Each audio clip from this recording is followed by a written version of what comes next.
นกพระอาจารย์โทรมาแล้วนะ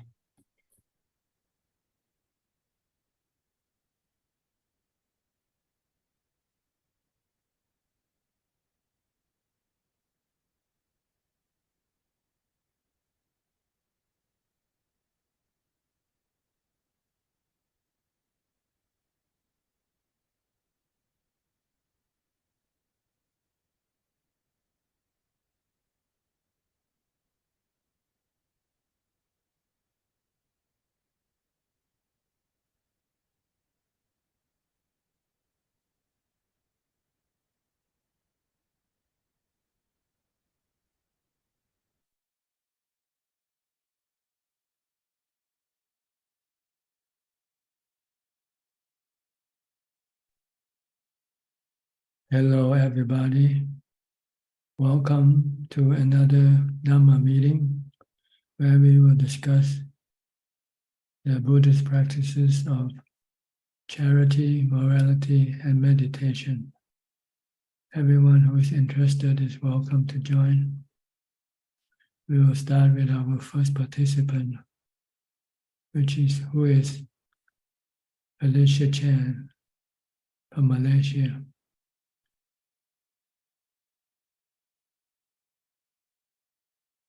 Good evening, Ajaan. My How are practice you? is fine, thank you. My practice is good. I don't have question at the moment. Ajaan, I want to say goodbye to you. I will see you next year. This coming Saturday, I will go back to my first home, Lumpur Uthai Monastery, to retreat for 29 days. Very good. I will come back in January. Then in March, I go back again. Okay.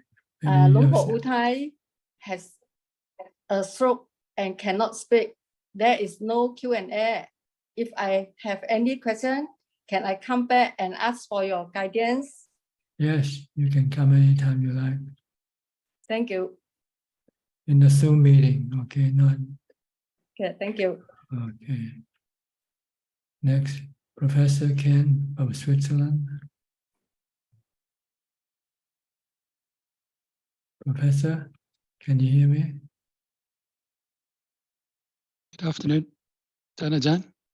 How are you? Good? I'm fine, thank you. I came back from the monastery.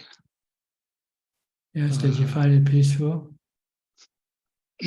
Yes, it was very good condition at this time because of the weather. There was very few visitors coming in, so it was very peaceful and suitable for the practice. And as well as the environment, I found keeping the 8 precepts was also very helpful, very supportive.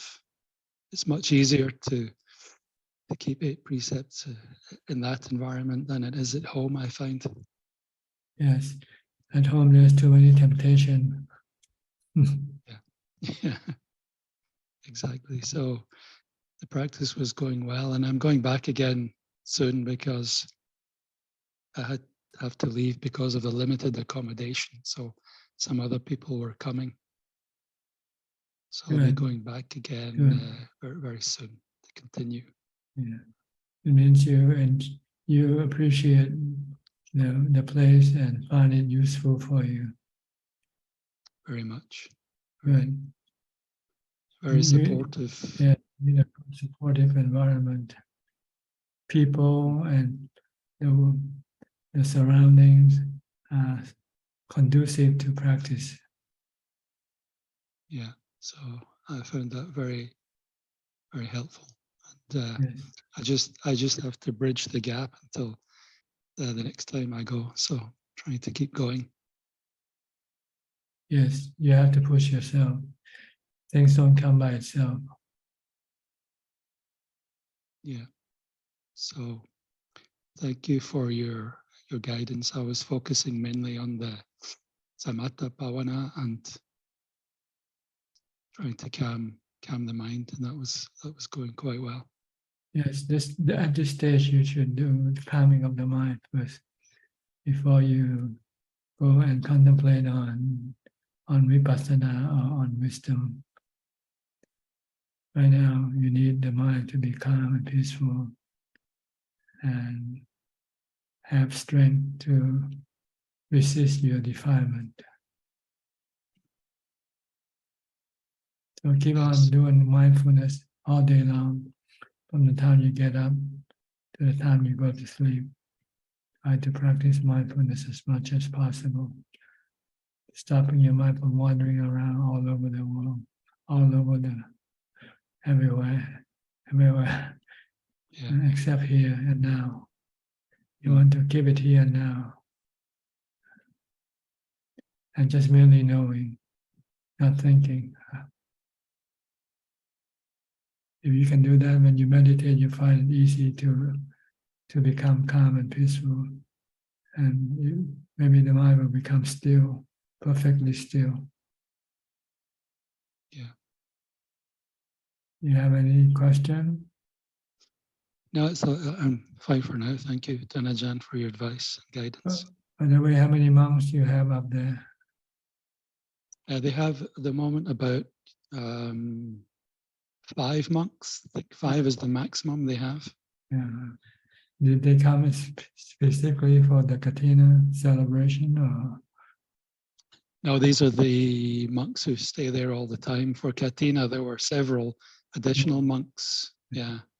And they all stay in the same building? Yeah, they all stay there's just one building, and the monks occupy one level, one floor of the building. Mm. And then lay people on the other floor. Yeah, the men are above and the ladies are below, so it's all separated out in the one building. So you can accommodate at least about 20 people altogether? I think in total the maximum is about 30, but in normal times they restrict the number of lay practitioners to 6. So there's usually about 10 to 15 in total. Yeah, the less the better, I guess. Yeah, they have a decision although they have more accommodation, they restrict the number of lay people just to keep everything quiet. Yes. Good. Okay. Okay, thank you, Ajaan. Okay, keep on practicing. Okay. If you want to get to your destination, you have to keep on practicing. Okay. Okay, thank you, Ajaan. Welcome. Titima from Bangkok.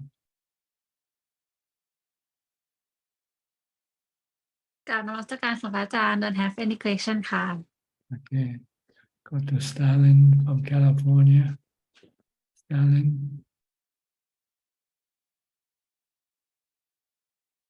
That's an imposing name, Stalin. Not very many people have this name. You have any questions? Just to say that I'm continuing to practice, and after the surgeries, my meditation got a little bit less. So now I'm trying hard, and I'm trying to get back to the normal meditation that I had. I don't know why that is, but I'm putting more effort and trying to get back.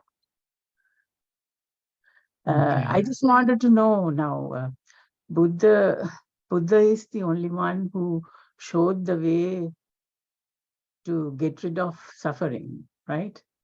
Yes, he's the only one who can find a way by himself. Once he found a way, then he can share the knowledge with others. And his noble disciple then will also know and can share the knowledge with other people. Right. But you need a Buddha to find a way first. He has to become enlightened. Once that's the Buddha, then there will be many noble disciples appearing.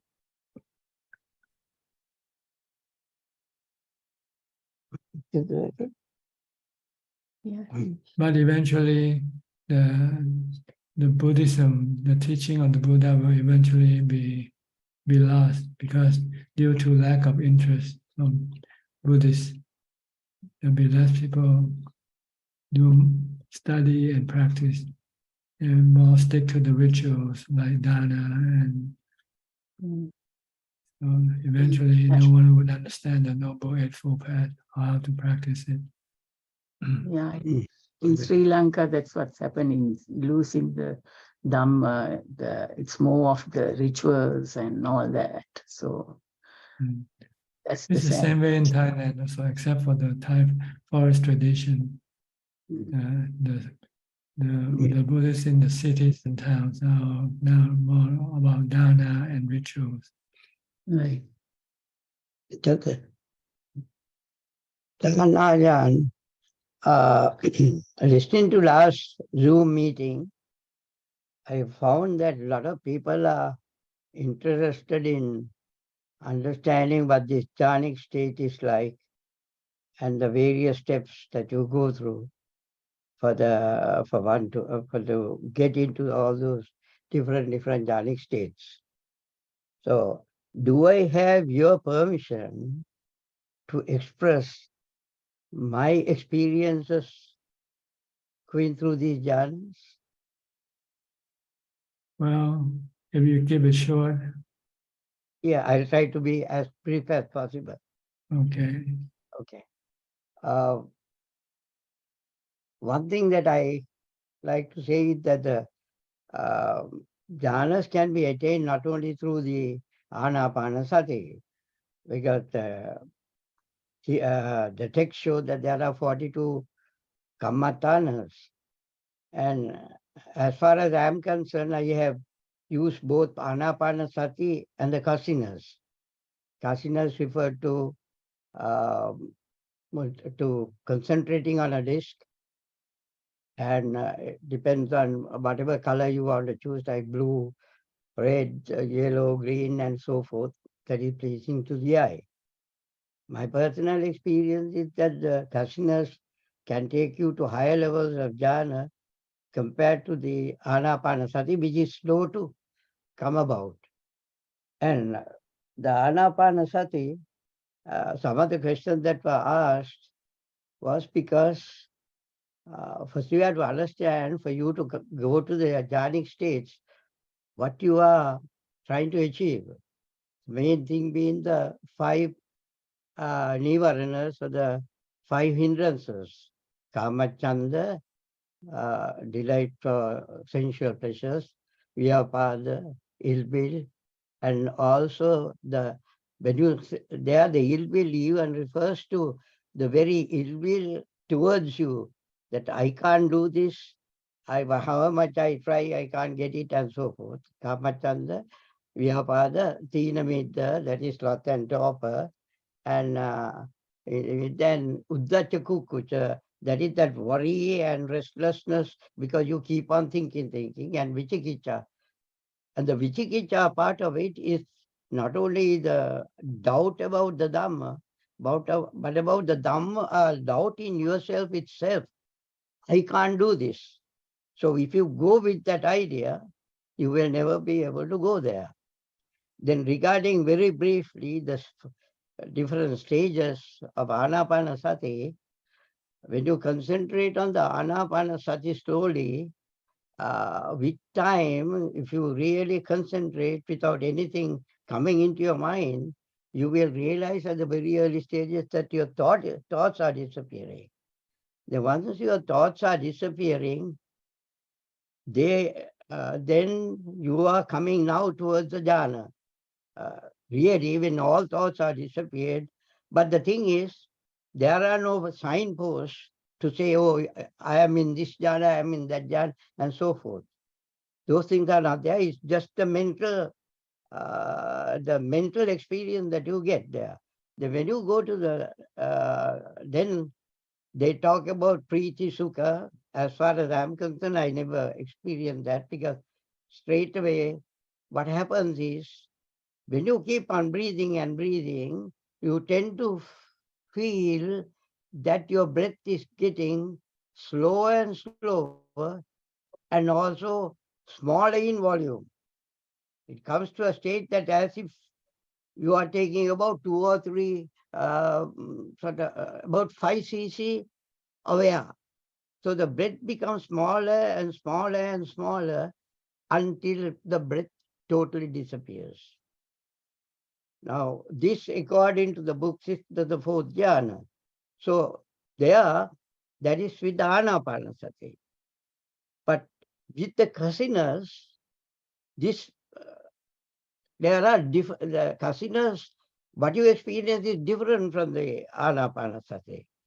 In the kasina, when you keep that disc in front of you and concentrate on that disc, the first thing that you tend to see is that the edges of the circle tend to start glowing, moving in the circular manner. It starts glowing. When it starts glowing, the glowing gets greater and greater, and that entire disk is like the moon, but brighter than the moon. Then with it, whatever that is in front of you, say whatever furniture, those edges, they also start glowing and tend to disappear their margins. And this glowing will continue without nothing. At the end, there is nothing in front of you, although your eyes are open. Just this glowing or this luminosity type of thing. Nothing you can see in front of you, but your eyes are open. Then you continue. Then when you continue on these things, you begin to get certain steps coming up. But the main thing is that when this happens in the kasinas and also in the anapanasati, you tend to realize now that your body, first your fingers, then your toes, tend to slowly disappear.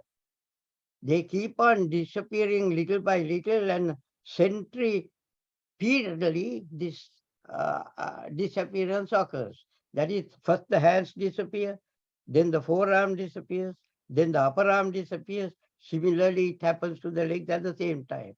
The foot disappears, then the leg, the thighs and so on, it continues to disappear. And it comes to a stage when your whole body has disappeared.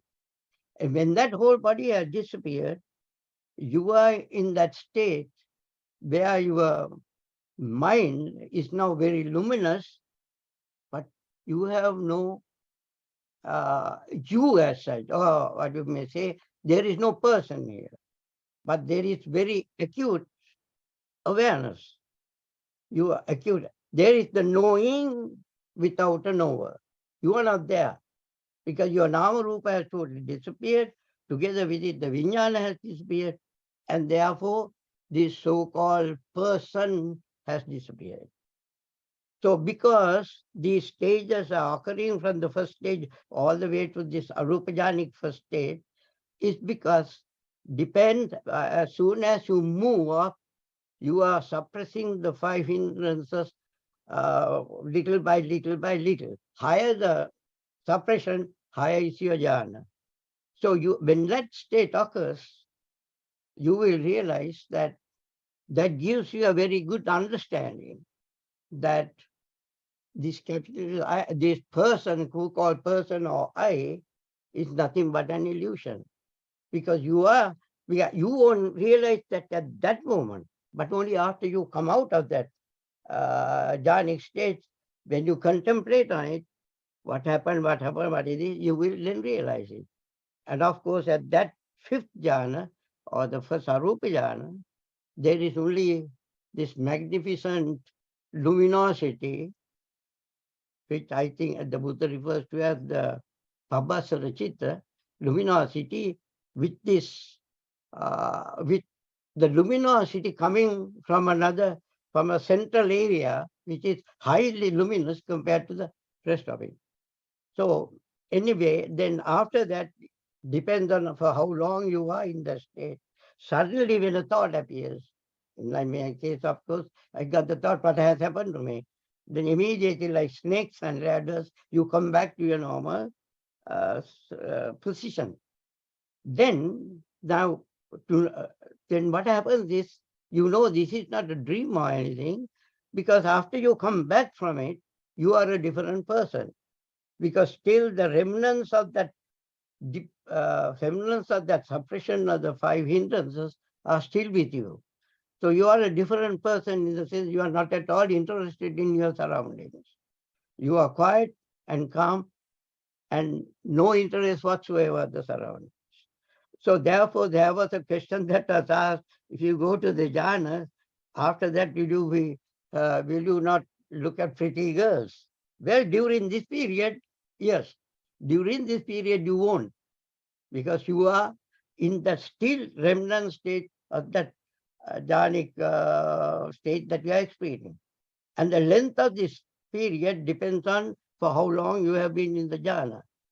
And you are, and even after you come out, you have no idea of time and space on this issue. And then it slowly wanes off you back. Can you summarize your speech? That's okay, is that it? That's all. Yeah, okay, that's all. thank you very much. Can I ask another question, Ajahn? Okay. Now the 5 hindrances, are we supposed to observe that during our daily life too? No, you don't observe them. They depend. They don't always happen at the same time. They can vary, take turn coming up. Your goal is to prevent it from arising, and one way to prevent it is to be mindful all the time. If you have constant mindfulness, then usually these hindrances cannot come up. It's only when you're not mindful then. Practice mindfulness all day long. So then you can see that all 5 are working when you're mindful. Yeah. Sometimes you get sensual desire. Sometimes you get angry. Sometimes you get sleepy, lazy. Right. It depends on the condition your mind is exposed to at that moment. Yeah. When you're very tired, you get sleepy, but otherwise. But if you have mindfulness, then your mind will not absorb those things. Even the sleepiness? Yes, usually when you're mindful, you're fully alert. You're very alert. Okay. Thank you, Ajahn. So keep practicing mindfulness. Yeah. Right. I will. Okay. Next, we'll go to Sao Paulo with Ubeka. Can't remember your name now. Hi, Bhante. Alfredo. My name is Ananda Bhante. Ananda. My Buddhist name. I see. You got so many names. What about Ubeka? No, you give me Upeka's name. Thanks, Bhante. I see. I have Jana, Bhante, but I think that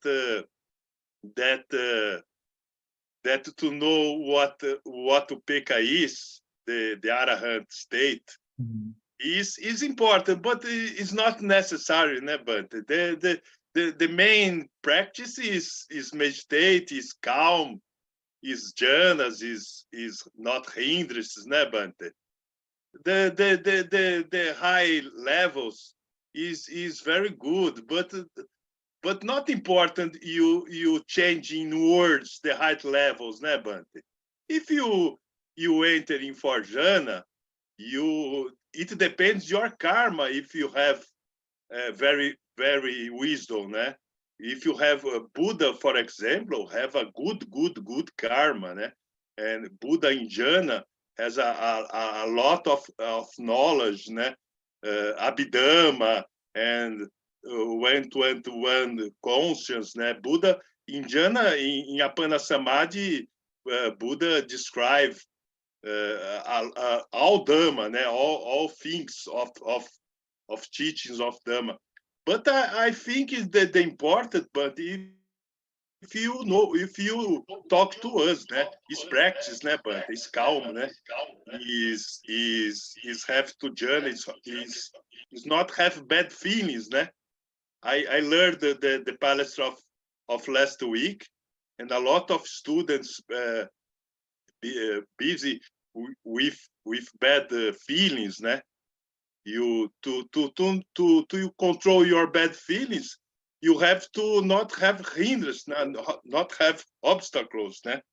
You have to restate all days, né? Like the monks restate the Dhamma, to remember the Dhamma, to remember Sati is remember the Dhamma, né? But the Sati is attend, is okay, is Vayama Samadhi, né? Sati is okay. But other I last week I do a surgery. Yes, how was your surgery? Successful? Yes, very big surgery, but Okay, 50 good. centimeters of cut. Okay, that will keep you alive for a few more years. What? This surgery will help to keep you alive for a few more years. Oh, thanks, but in 50 days, next week I goes to hospital to see the surgery and to medical see the surgery. It's okay. Yeah, I don't know. Is very hernia. Is your mind worried about your body or not? Yes. My mind's not okay in third day, fourth day, not okay. Busy with the surgery, né? The body, né? And pain too, né? Pain to the surgery, né? And the cut is very big. The cut is 15 centimeters. The cut, né? And the leg pain, né? Então, my mind to meditate is very difficult to meditate. It's like retirement. I did 10 years of retire of 90 days, 3 days, 5 days. And retired the first 3 or 4 days is bad, no? But the very thinking on but all days in 50 days or 60 days, okay, né? The same in my surgery, né? Okay, is 6 days to surgery now. Então, okay, my mind's good to meditate. Yeah. So long as your mind is not worried or is not affected by your body condition, then that is the right thing to do. Yes. Okay. Because Because we not. The mind is not the body, and the mind doesn't get sick. It's the body that gets sick. So the mind should not get sick with the body. Yes. Okay. Yeah. I when you see to us, you talk to us, but I prefer to meditate and to enter in calm system. My perception is false, but my perception is is not so good. My sanya is not so good, but I prefer to meditate and to calm the mind. Good. That's the right way to do it. Yes. Stay The calm. Theravada teachings is very good to understand things. Okay. All right. Thank you for your input. Hope everything is going well with you. Oh, thanks. All right. It's not a cancer, but it's not a cancer. Not cancer. Okay. No cancer. Okay. It doesn't have to be cancer to die, you know. There are other things. You die anyway. One day you are going to die one day. It could be another COVID or something, COVID-20 or something. Yes. So prepare for the final moment. We don't have to leave this earth, this world. Ai, Banta. My sanya is not so good. My perception is not so good, but I prefer meditate. Try to meditate and stay calm. When things happen, just meditate and keep calm. and you'll be all Yes. right. Okay. Yes. All right. I'll go to Malaysia. Alvin. Good evening, Bante. Ajaan, good evening. I don't have any question at the moment. If anything, Okay. I'll ask you. Thank you, Ajaan. Thanks. I'll go to Switzerland now with Claudia. Good afternoon from Switzerland, Tanachan. Are you So in all- Basel? In Basel? Basel, yes, yes, yes. Yeah, so far I feel very content. I'm able to keep my daily meditation minimum during the week. And I already realized when I don't have that time to meditate on weekends, my mind is already complaining. So I hope that this is a good sign. So my mind is getting more and more used to the calmness of meditation. Yes, good.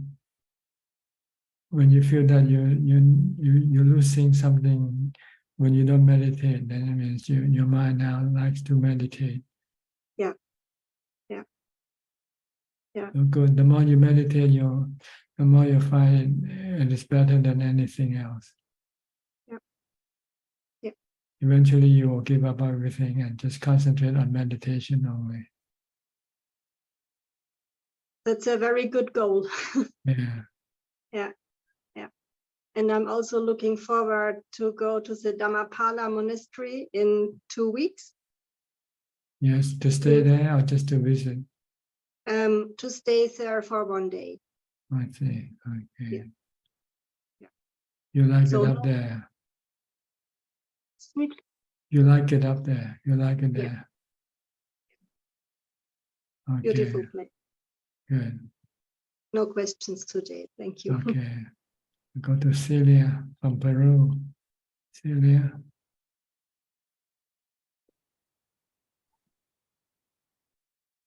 Can you hear me? Yes, yes, perfectly. Okay, good. Good evening, Rajan. So I do have a question. I have been taking baby steps in the last weeks on mindfulness, and it was going okay. But lately, I've been having a lot of problems in the house. Like the caretaker of my mother is leaving, and it was very difficult to find her. For some reason, I am having lots of problems with my bank accounts. It's clear for me that I'm not getting any remote job anytime soon, and we need the money. So all these big problems are arriving, and they're just like piling up in my mind. So when I sit to meditate, I can only think about these problems. No, so there is not mindfulness. I'm not really in the present moment. I'm quite worried about the future. No. So my question is, in those cases when it's very strong, the kilesas, I don't know what it is, but I just cannot concentrate. It's better to just not meditate and just focus on trying to solve the problems, or just listen to a Dhamma talk instead of sitting, or still sit and try to have at least 5 seconds of concentration with my mantra. It's like a little bit, I've lost the plot here. I don't know how to work with this, no? You can use wisdom. If you have mental problem and you cannot stop your mind with mindfulness, then you have to try to use wisdom. Use the 3 characteristics. Everything is impermanent. Money is impermanent. It comes and goes. So it's anatta. Sometimes you cannot control it. It comes and it goes. And so too, once you don't have enough money, it will then maybe affect your body.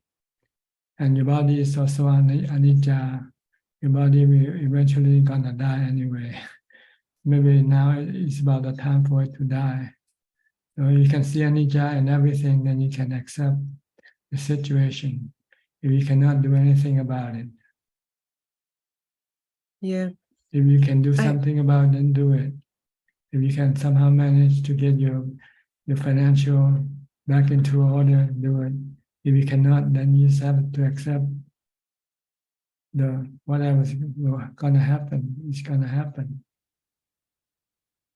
And I have done that. I mean, sometimes when it was very stressful, I think, well, I'm going to die. I can die today. I can just die in this moment, and I'm worrying about later. But when it's about my mother, because it's really not so much about me, she It's the really same. needs some. She's the same. Yes. She's gonna die also. You know, we are gonna die. We are equally the same in this regard. But I have this feeling, and it is. I mean, it's not a feeling. I have responsibility on her now. Well, So you do what you can. See, you cannot do more than what you can, right? yes. Yeah. So I have to remember that. Yeah, do what you can, and if that's all that you can do, then you just have to accept the reality. That's all you can do. What else can you do? Besides, no matter how you do it, you're only postponing the eventuality anyway. Yes. If she doesn't die tomorrow, she'll die maybe next month or next year. You just push the dead away. That's all. But eventually, Yes. we all will have succumb to death. Yes, but in my case, I understand it. But in her case, it's like I would like her to have nice end of her years of her life. That's craving, see, and this is what's causing you the stress. See? Yes. If you don't have any stress, then you just don't. You have to stop this craving and accept things as they come. You do your best, you know, for you and for her. But if anything should happen and you cannot stop it, then you just have to accept it. Then you will have no stress. Okay, that makes sense. Yes, I should remember this. Okay, Brian. See, the real problem is not the financial or the health problem. The real problem is the mental problem. You desire to do something that you cannot do. Yes. So you have to look at the reality and do what you can. What you cannot do, then you just have to let it be. It's very difficult, this practice. It's more like all my life is like I've struggled so much to get the thing that I wanted, and it was not about acceptance. So now that I still struggle, but things don't happen, it's very difficult to accept some things. But yes, you're right. Yeah. If you can accept it, then you don't have to fight. You know, you just live with whatever you have and do whatever you can. Eventually, we are gonna have to stop our existence anyway. So why try to struggle so hard for when the end is the same? Yes, I should remember that also. I had forgotten about that. Yes. Many thanks, Brian. Okay. All right. But you need to do both though. Once your mind can calm down, then you should meditate to calm it further. When your mind becomes more calm, then you can more accepting it. You can accepting the truth more easily. Yes, but I think it's going to be a bit until my mind calms down. I think, but yes, what you're telling me, go back to wisdom, even forget about mindfulness just for a bit. Maybe that will work, because yes, just trying to be mindful and trying to stick with my mantra is not working by now. So yeah, I had forgotten about wisdom. So thank you. That's why sometimes we have to contemplate on death. When we contemplate on death, then our problem will seem to be minuscule, unimportant. When the real issue is death, and we have to face it one day. Then we see everything else as not so significant. If you can deal with the issue of death, then other issue will be no problem to deal with. Even if I'm taking baby steps on mindfulness, still I can recollect death every once in a while. You have told me that before. That's right. And you can recollect on death until you feel morbid or you feel bad about it, then you should stop. But if your recollection of that can help you stop your worry and anxiety about the future, then do it. But if it start to make you feel you don't want to live anymore, then you should stop contemplating on that. Because that's not the purpose of contemplating on that, to feel like you don't want to live anymore. That's not the purpose. The purpose is to stop your worry and anxiety about the future or about the things that you cannot do. I'll be careful about that. Okay, good. All Yes, right? good.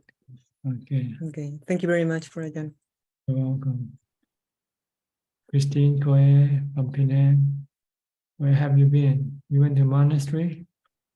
Yes, good evening, Ajahn. I just come back from a precept. How was it? Good? Yes, good. And I try one night, do not sleep, practice whole night. Oh, it's not easy. As a beginner, you don't really need to do that hard.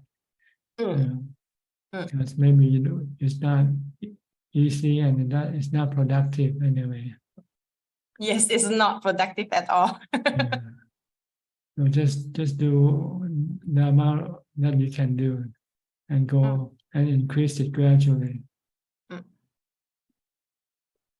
Yes, sir. And next Friday, I'm going again for 5 days. Good. Keep going back. Yes. It's like going back to the hospital. Your mind is still sick. Yes. You have to keep going back to the hospital to fix your mind. Until you have no dukkha, then you don't need to go back to the hospital. Wow, my target. That's everybody's target. That's what Buddhism target. To solve our mental issues, to get rid of our mental suffering. When I come back, I continue meditate. I feel very peaceful. Yes, good. It can help. Going to a monastery can help to push your practice when you come back at home also. But not for long. Gradually, the practice will then slow down again, and you'll find the need to go back to the monastery again. Recharge battery. Yes, that's right. Yes, I will continue go back. Okay. Look, tonight, don't have question. Thank you so much. Okay, you're welcome. Who's next? 24 Chen Chiu Chun. Is this Nigel? Yes. Because I cannot change my name, so this the name I don't want. So yeah, I'm Nigel. I'm from Hong Kong. Yeah. Today, last time I report to you that I use metta as my kammatthana, and after listening from you, I changed back to chanting Buddha in my mind, and I practice very diligently from at the time I wake up to the time I sleep. I keep on practice Buddha and fill my life with Buddha. So sometimes I will sit for very long hours, like 6 hours per day, and because I'm determined to acquire jhana in this very life, so I practice very hard. But up till now, still no breakthrough, cannot enter into jhana. Any advice, Ajahn? Well, you have to stick to your mindfulness and not stick to the jhana. Sometimes you overreaching yourself. You should stick to your mindfulness, because with mindfulness it will lead you to jhana. But if you keep thinking about getting jhana, you will not get it. So don't think about getting jhana. Just think about having mindfulness all the time when you meditate. Okay.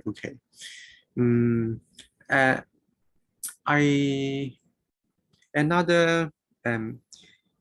mentioned last time that some Kruba Ajahn they can enter into jhana after enduring excruciating pain from their legs or some other body parts, and so I try this throughout this week, but still cannot succeed. I sit for 2 hours and then I fail and I give up, just give up. Your mindfulness is not strong enough. Not strong enough because now I have plenty of time. I can sit all day long. Any advice for me to enhance my practice? Just be mindful, be more mindful. Keep your mindfulness continuous. Okay. And just now I read Ajaan Chow's biography, and it said that like at one time Ajaan Chow, he contemplate about the pain from his leg, I think it's leg, and then he can enter into jhana. But isn't that contemplation of pain? It is concerning vipassana. But why can this contemplation lead into jhana? This is the method of wisdom develop samadhi.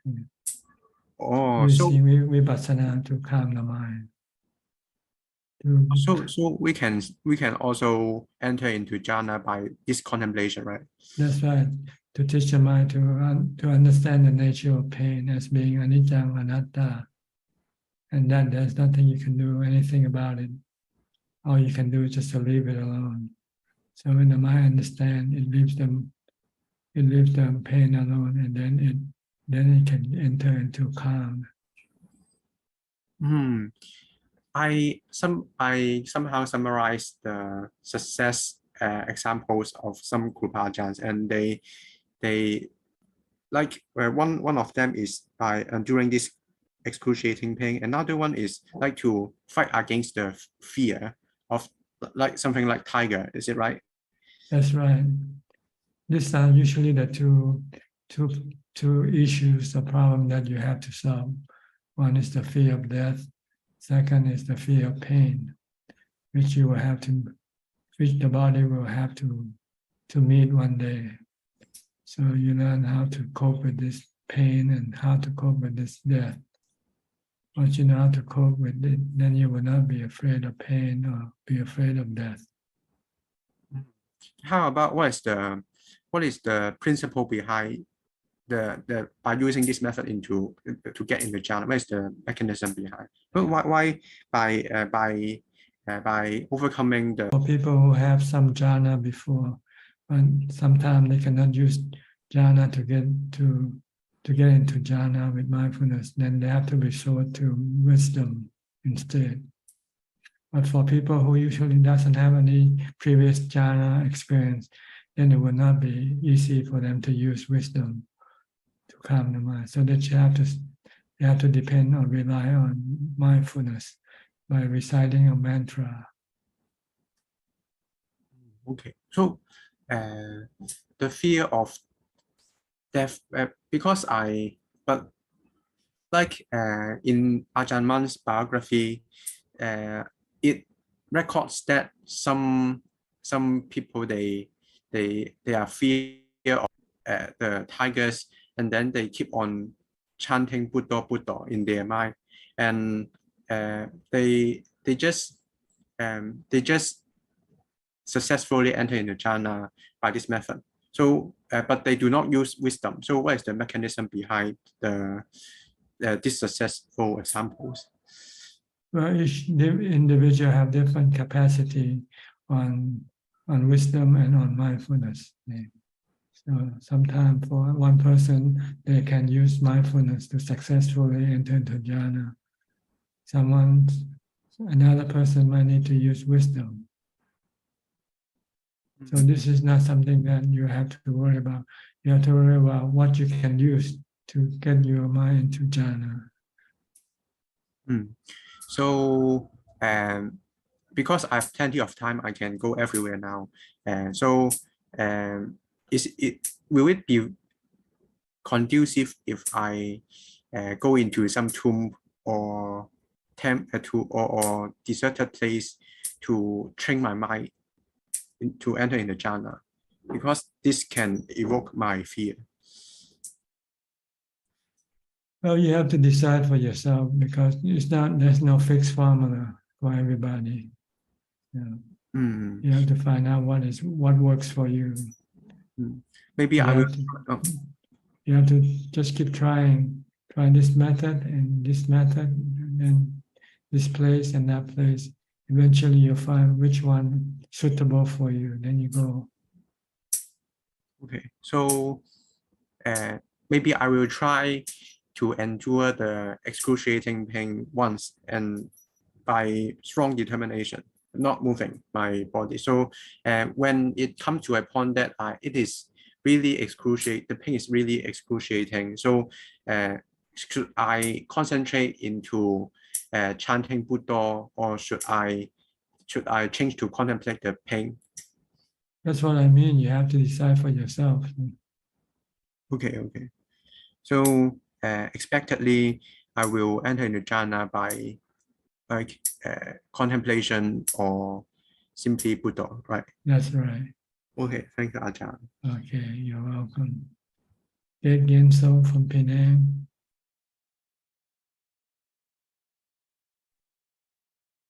Hi, Ajahn. How Good are you? evening. Good, I'm fine. Yeah, thank you. Listening, there's no question, Ajahn. Yeah. Okay. Melinda from Singapore.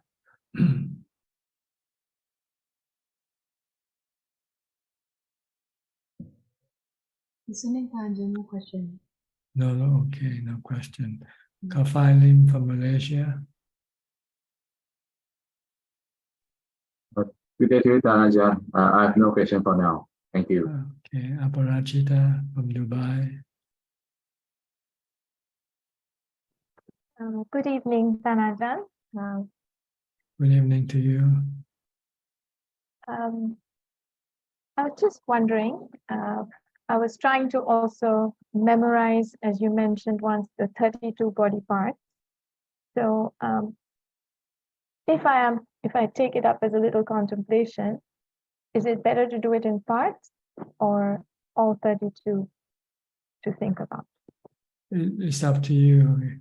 But the major goal is to understand the true picture of the body, to see the true picture of the body.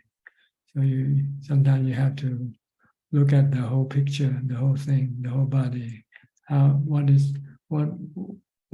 composed the body? There are these 32 parts. But if you want to use for an object of concentration for meditation, you can pick any part that you find it suitable for your liking. Like maybe the skeleton, for instance. You can imagine the skeleton in your mind and keep the skeleton in your mind as your meditation object. This can also get your mind into jhana or into calm. But you want to see that the body, the true nature of the body, then you have to study the 32 parts, or know what the body is made of, the parts that contain in the body. And you can do this for two purposes: to see that it's not good looking, Mm-hmm. and another purpose to see that there's no self in the body. Mm-hmm. By picking out each individual part and ask yourself, is this me? Is the hair me? Is the nail me? The skin me? Am I the skin, or so forth? If you keep asking all these questions, you eventually find that there's no you in the body. They're just the 32 parts. Right. Okay. Then you get a better understanding that the body is just a composition of the 4 elements that make up the 32 parts. And then there's no you in the body. The you is just your own imagination, the mind imagination, to perceive that there is a you in the body. Because you use the body to see things with the body eye, so you think you are seeing, you are in the body, but actually it's just the body that sees things, and then the mind just pick up the image from the body The mind is actually in another sphere of existence called the mental sphere of existence, psychic world, connected by the consciousness that come and pick up the sensual objects from the sensual organs of the body, the eyes, ears, nose, tongue, and body. This picks up the sensual object of form, sound, smell, taste, and tactile object. So you want to be able to see or understand that the body and the mind is not the same thing. They're actually two distinct individuals connected by the stream of consciousness radiated from the mind.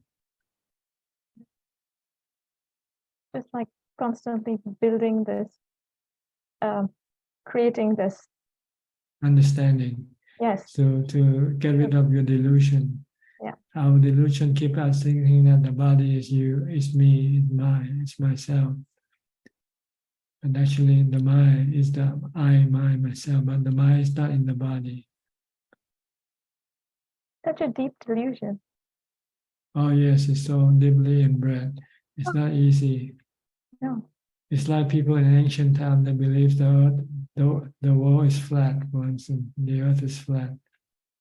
They so believe it, they're afraid to sail out into the distant, in the ocean, because they're afraid they might drop off the earth at the edge of the ocean or something. Until somebody proved that the world is round, then people are not afraid to go out far away in the ocean, because they know they won't be dropped out of the world, out of the earth. Same way with this body contemplation. You keep contemplating, you see a better picture. More and more you see, I'm just the contemplating and the contemplated objects are two separate things. It's not the body that contemplates the body, it's the mind that contemplates the body, that study the nature of the body. Okay. Right. But first, usually we use the 32 parts for meditation to calm the mind. When we cannot focus on the breath or on the mantra, then we can use the 32 parts by reciting the names of the 32 parts. Or if you can stick to a certain part and keep the mind stick with it and not thinking about other things, then you can also get calm by that method. Yes. Okay.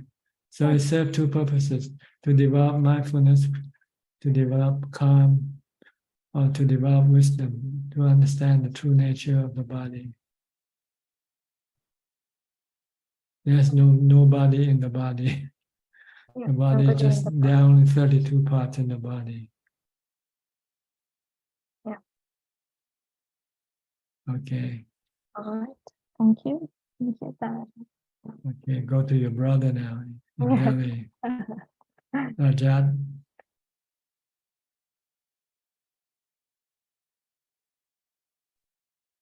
Good evening, Ajaan. Great to see you this evening. Yes, good evening to you.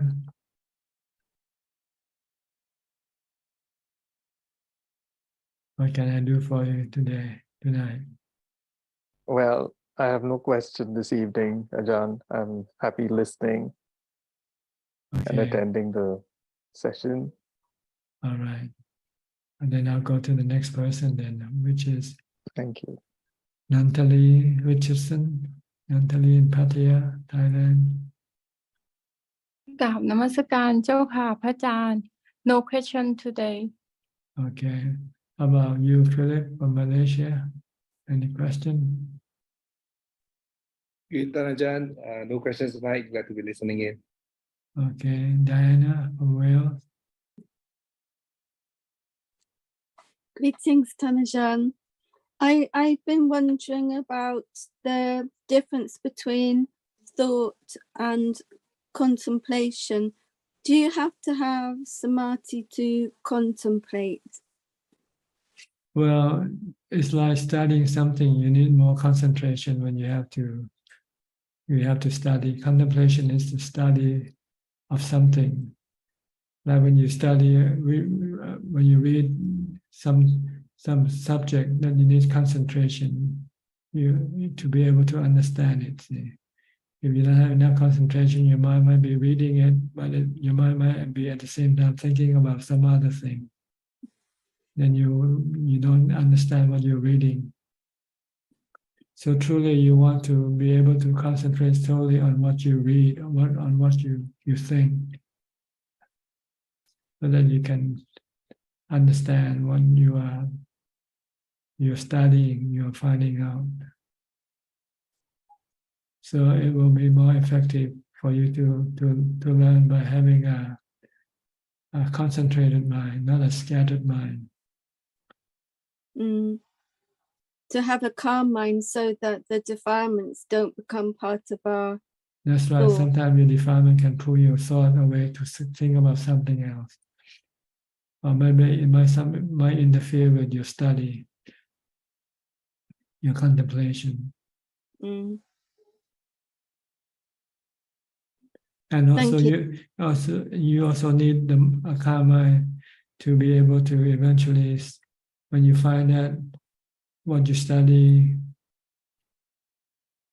that when you study something, you find that something is caused by that your issue, your problem, which is mental stress, is caused by your cravings or your defilement. If you have karma, you can stop, you can resist your cravings. But if your mind is not calm, you won't have the strength to resist or to stop your craving.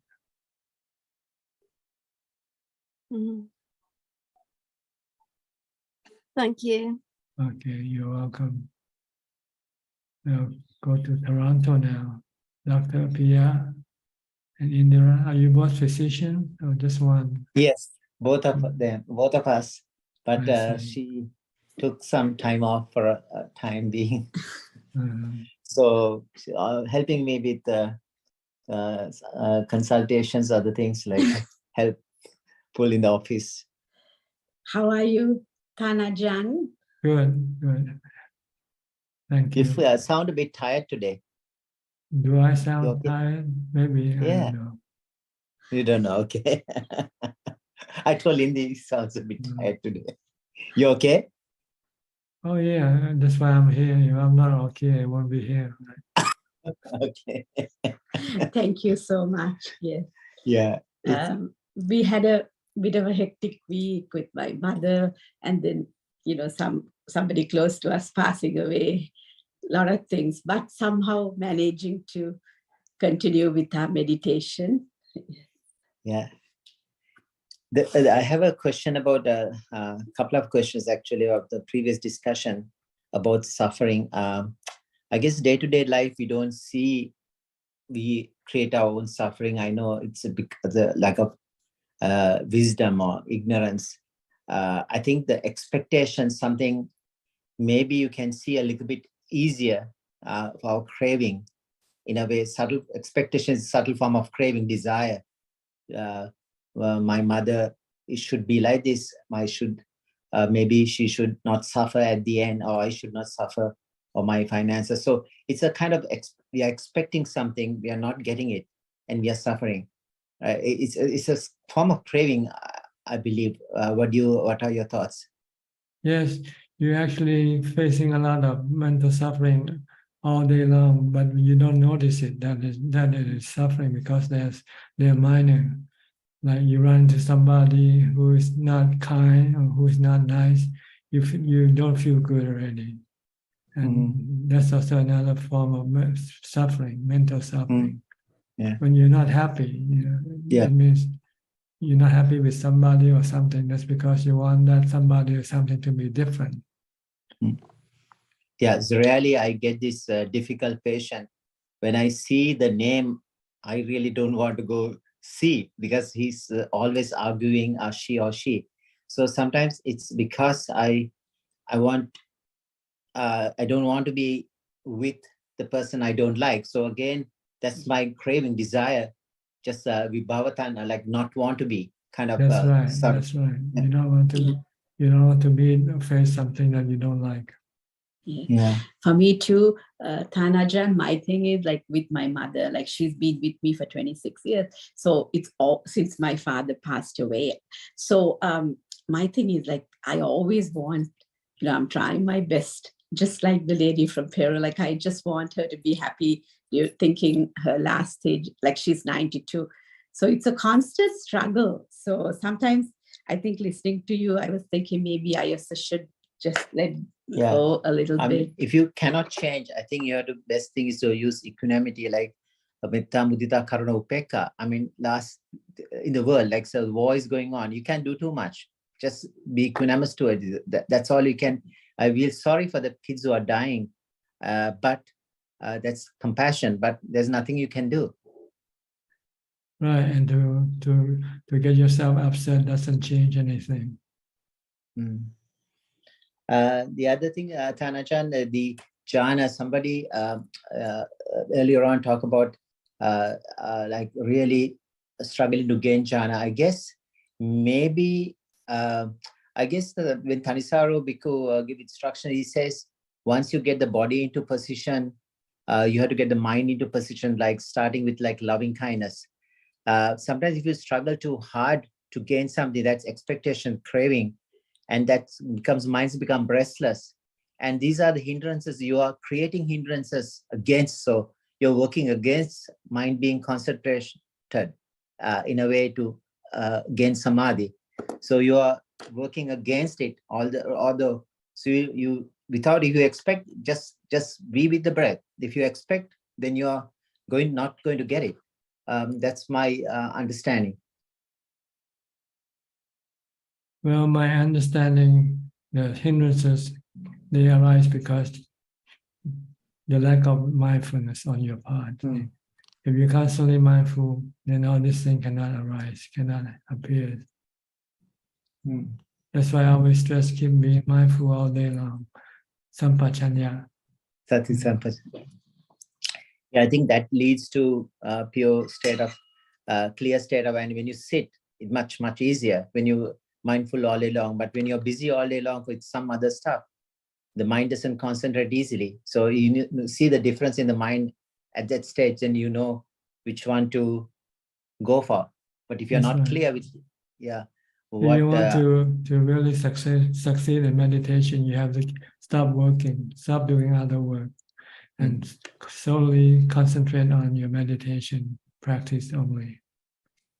Otherwise, you will run into all sorts of hindrances. So some days your mind become focused and have a nice meditation, calm and happy, blissful, whatever. Then you need to go back rather than getting up quickly. Maybe just have sati, like remembering what you've done, how do you got there, what is the path. Sometimes it's very useful rather than just contemplate a bit more on that at that point, the meditation when the mind is clear. So you can try to take the same route again. And the route is the same, your mindfulness. Yeah. Nothing else really that can cause your mind to become calm. The tools you got to be there is being mindful, meaning remembering. So if you remember, you can get to the same road again, same path. If you're mindful of your meditation object, then you will have no hindrance. But as soon as you're not mindful, then you will let the mind create hindrances. That's true. It's the mind. The mindfulness is always your alert, right? Even if the third jhana or in the fourth, your mind, even at equanimous, you're equanimous, but your mind knows there is some alertness going on there, but you're not blanking off completely. Your mind you're knows, fully aware. You're fully aware. It's not that you're thinking, but you are fully aware. There are two different things. Yeah, knowing. Knowing, not thinking. Knowing that there's no thinking. Knowing that the mind is peaceful and at ease. Yeah. Anything else? We'll let somebody else. Yes. Thank you ask. so much, Tan Ajaan. Okay. And you take care. Teruan Sarai. Okay. There might be more time later on if you want to contribute Sure. more. Yeah. Thank you. Thank I'll go to Ado now. I think Cynthia Schmidt, I think, is this your first time to join us?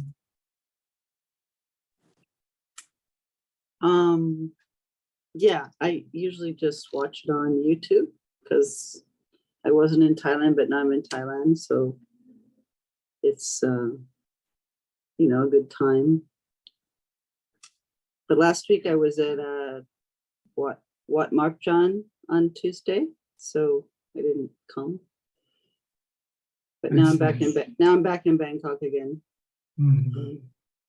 I don't really have a question. I did spend 4 hours in the dentist chair yesterday getting drilled, and that's like the longest time I've ever sat in a dentist chair ever in my whole life without medication. And I listened to a 4-hour chanting playlist, mostly Parita chanting, and it was very useful to keep my mind. I just did constant body scans and focused on the chanting and was able to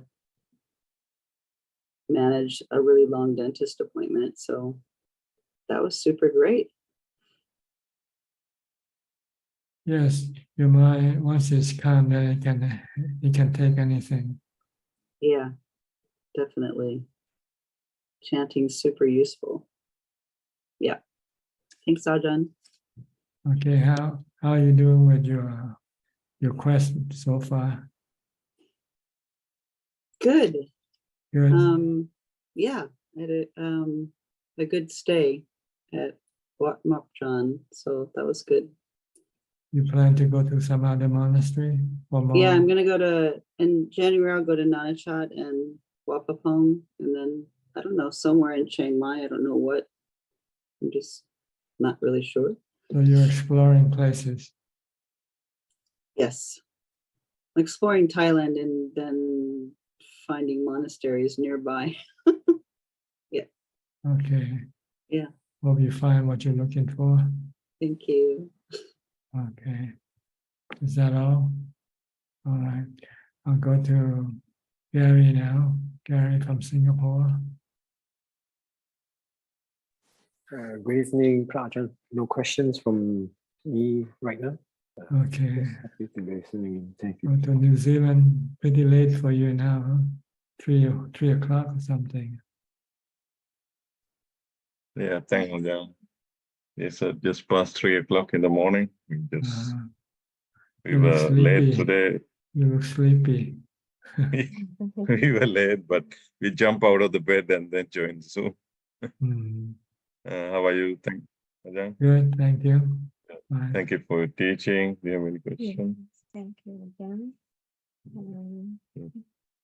Not really, don't have a question.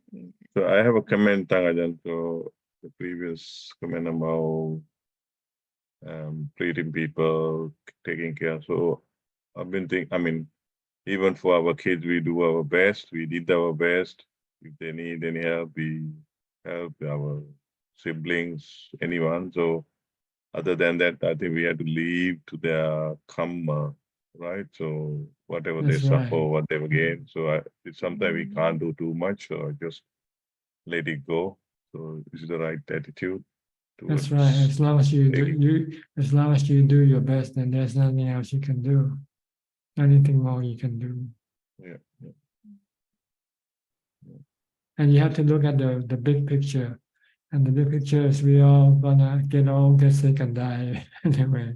So no matter how successful our life might be, it all's gonna end with aging, sickness, and death.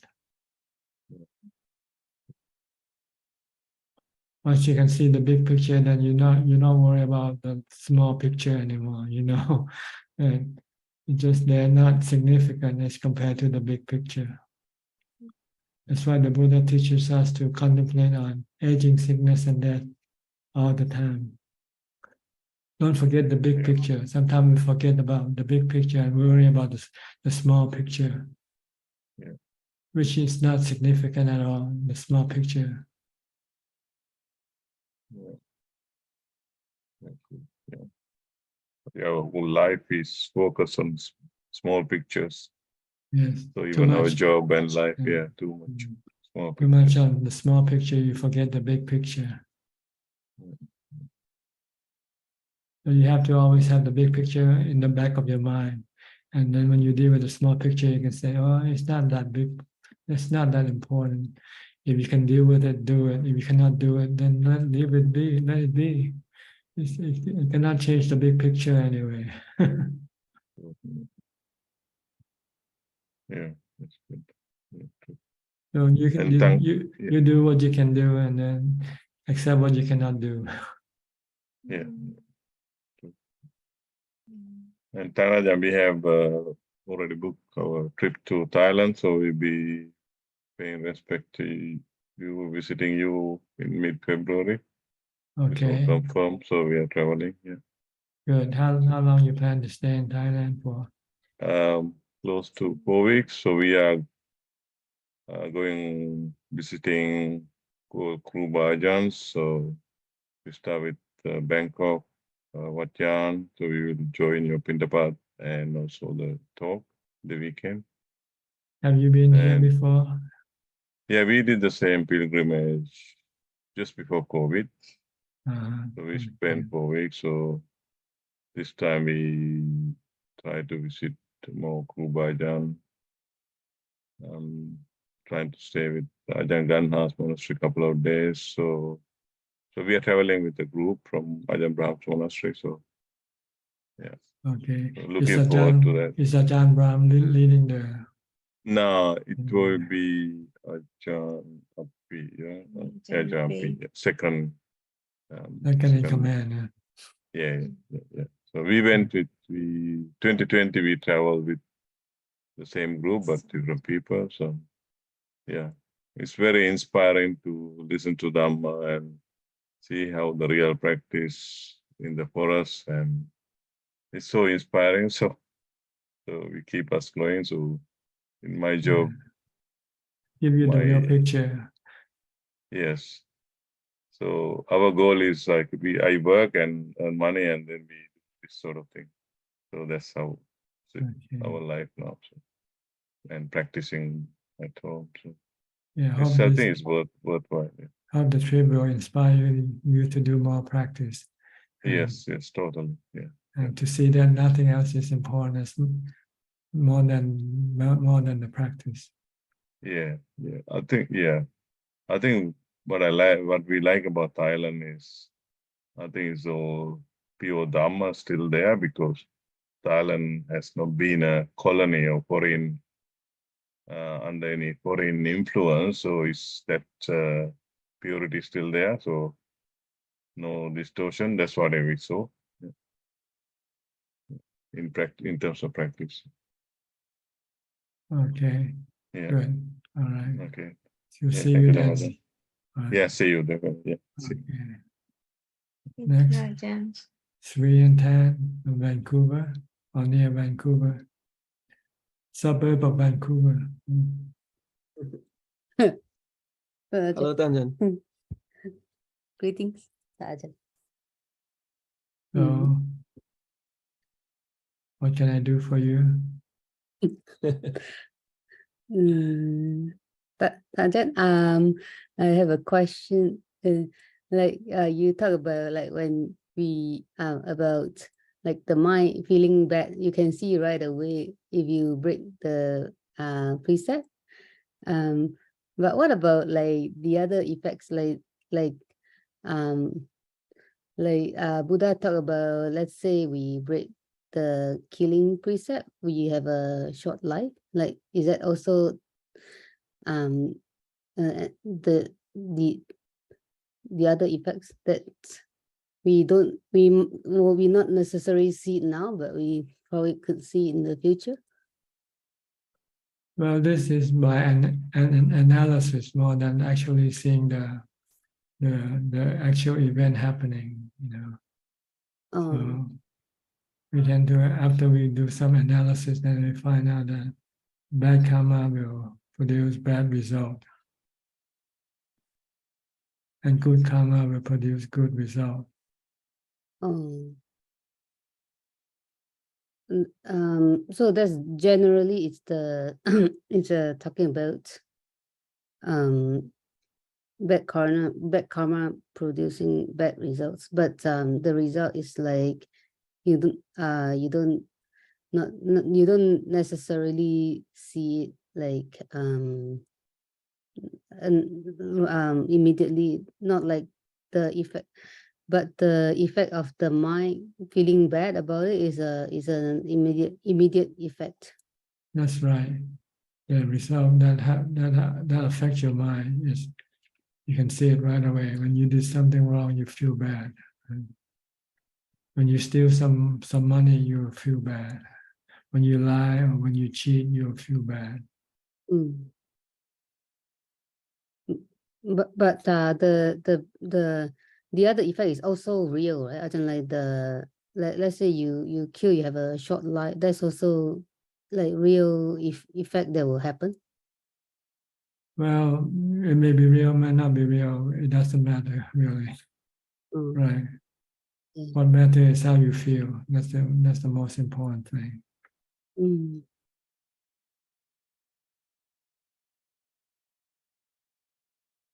Yes. And I like the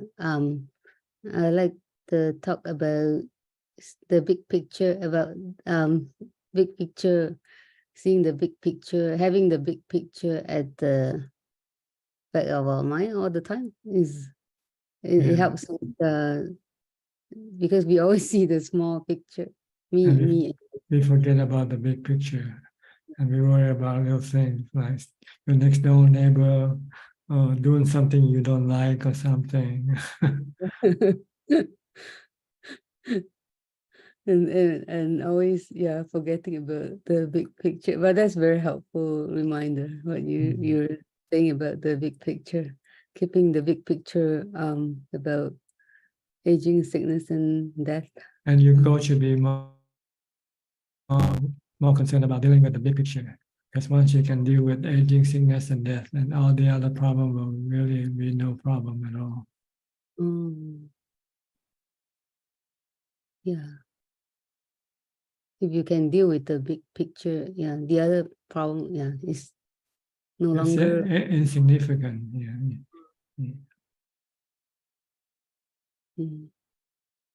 Yes. If you can accept aging, sickness, and that you can accept anything. You can take anything. Yeah.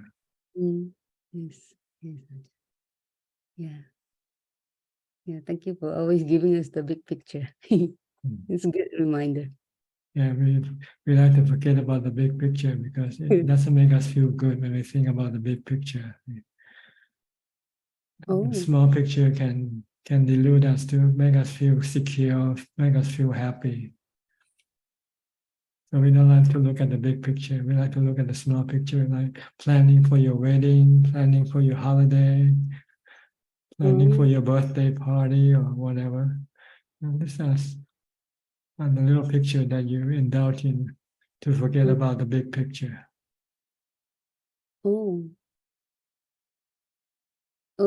Like our mind indulge in the small picture so that we can forget about the big picture.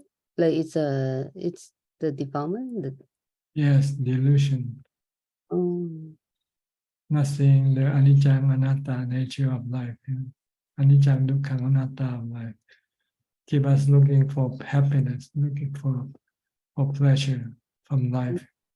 When in truth, life will only give you dukkha, because life is anicca, life is anatta.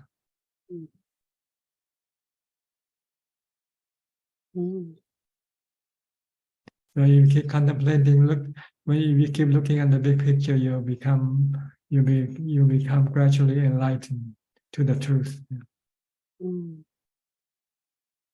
If you turn your back and not look at the big picture, then you're deluded or deceived by the little picture, or the little happiness that you can get from little things. like marriage or graduation, anniversary and all these things. These are small picture to deceive you or to not let you see the big picture.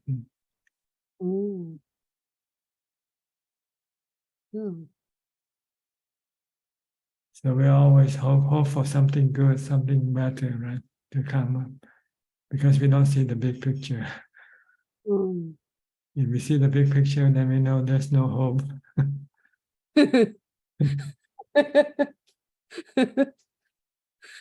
But we don't want to be hopeless, so we don't want to look at the big picture, so we can be hopeful.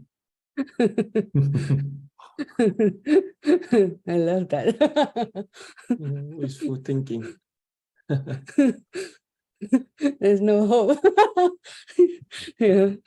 You can only do this if you have something else to replace life. You have to have something like meditation, have peace of mind, happiness for peace of mind. Then you can look at the big picture and not worry about it, because you don't really rely on it anymore, on the body, on life, because you have something better that you don't get from life, and that's the spiritual things that you get from meditation: peace of mind, contentment. Once you have that, then you don't worry about life. You don't rely on your well-being on life. You don't rely on your happiness on life, because it's not dependable, it's not reliable. You cannot rely on life for happiness, for security. But you can rely on your meditation to give you happiness and security.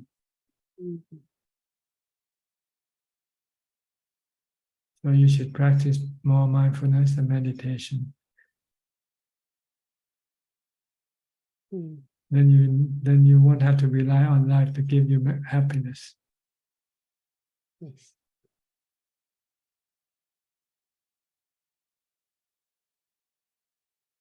Okay.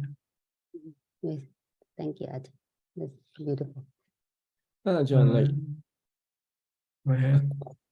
Questions. When we are not mindful, where is our mind? It's like get lost in the thoughts. In thoughts, in about maybe daydreaming or anything, wishful thinking and so forth. That we don't even realize. Yeah, because you're in a dream. You just get lost in your thought. And Buddha then taught us to be mindful, not sitting meditation, but during our daily life, we have to focus on our body. Yes, on what you do, on what your body is doing.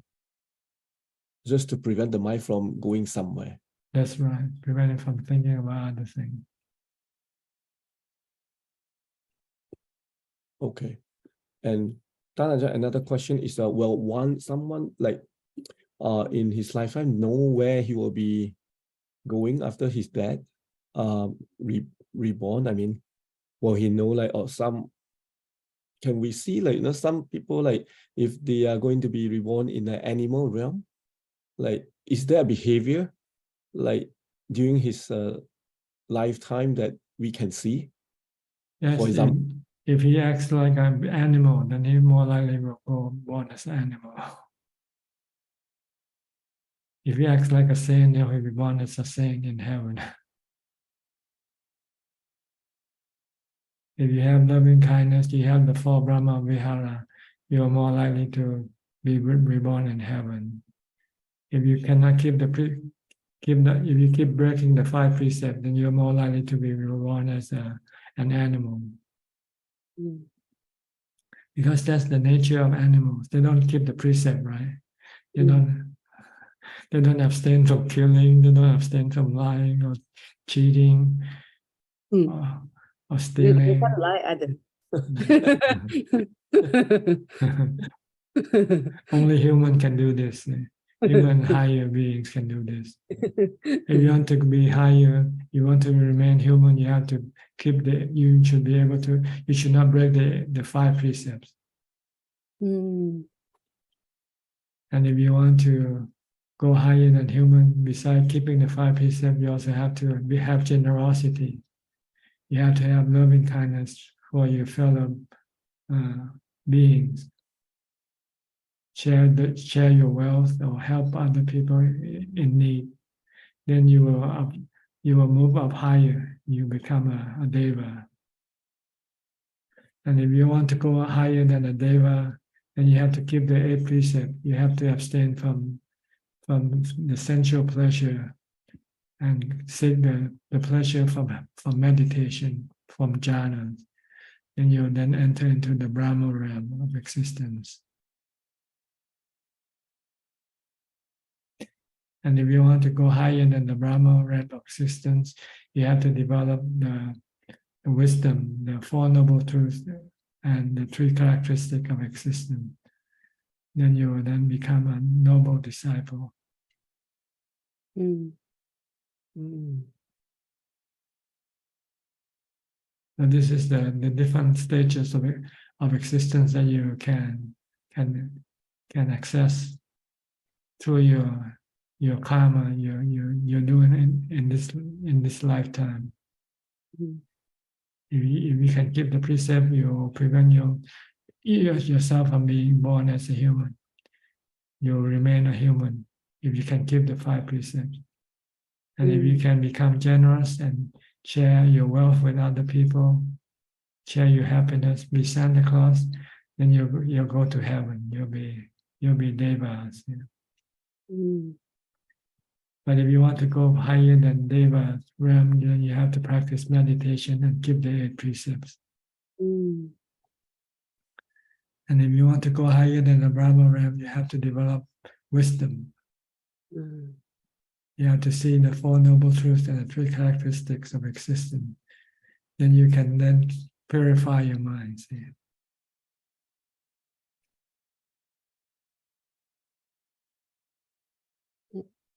Jhana cannot purify the mind.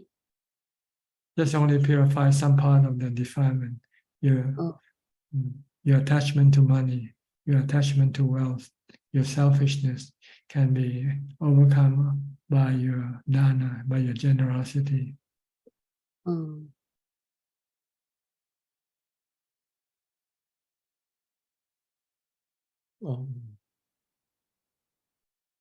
But if you want to get rid of all your defilement, you have to do meditation and develop wisdom.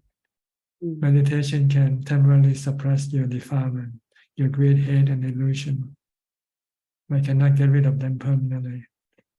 You need to develop wisdom to be able to get rid of all your defilements permanently. That's when your mind becomes purified. With mindfulness, the mind will only be purified temporarily when the mind enters into different level of jhanas. But when it come out of jhana, the defilement will start working again. So you need to have wisdom to be able to get rid of your defilement when you're not in jhana.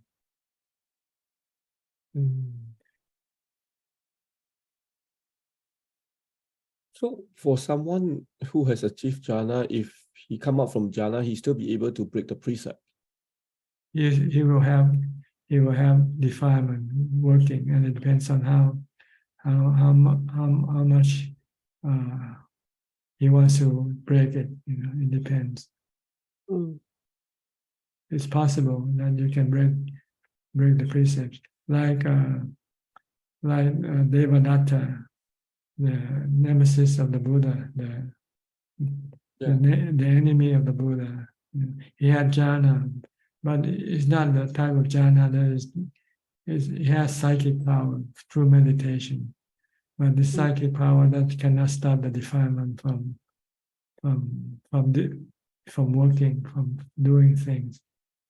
So when he comes out of jhana, he get envious of the Buddha. He wants to become the person succeeding the Buddha. So when he asked for permission, the Buddha declined and he got angry.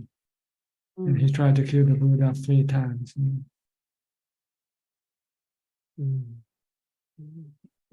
There's a big precept to break. So yes, it's possible. As long as you still have defilement, you can still break the precept. But whether you will break it or not, it depends on other factors. If you have some kind of wisdom at all or not, to know that breaking the precept is not good for you, then you won't break. If you're a Sotapanna, you will never break the precept. But if you only have jhanas, you can still break the precepts.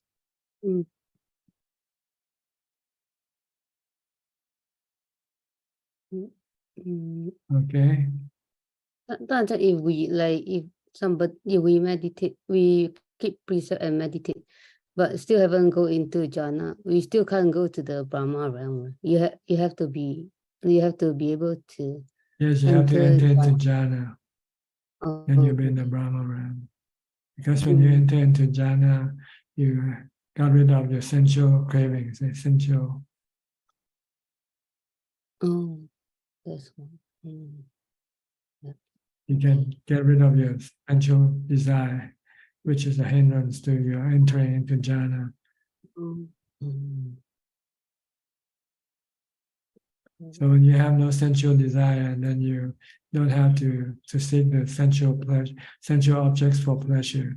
You can have jhana as your pleasure.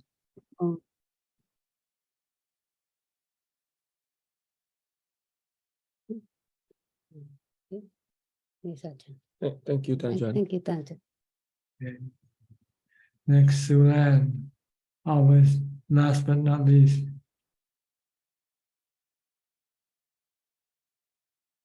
Yeah, hello Ajahn. Nice to see you. Yes, good to see you too. How are you?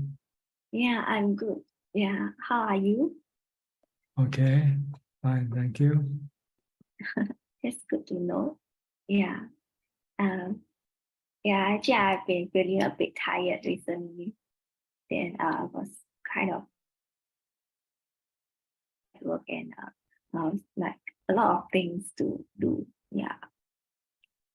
And recently I've been contemplating about this, which is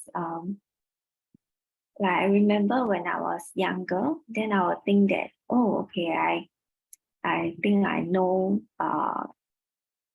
like I know the best. And then like for example the next year, then 1 year later, then I'll think, yeah, at this age I know the best. And then like then year after year, now I'm like almost 30 next year. Then I will think that, oh, okay, I'm wiser now compared to like when I'm younger. Yeah. Then I always feel that, oh, the younger me is not as wise. Then yeah. So as in, I think the what I'm trying to say is it like ego that we would think that at this stage we know the best, and then when we look back, then we think that, oh, okay, actually we are not very immature when we are younger. Well, this is not ego, it's facts. The longer you live, the more you learn, right? From experiences. But what you learn might not make you wiser, or might make you more foolish. Also, it depends on what you learn. Yes, yeah, correct. And that brings me to my next question, which is like what is a good measure of wisdom? Is to see the Four Noble Truths, or the 3 characteristics of existence. If you see anicca, if you see impermanent, you see change in everything, then you're becoming wiser.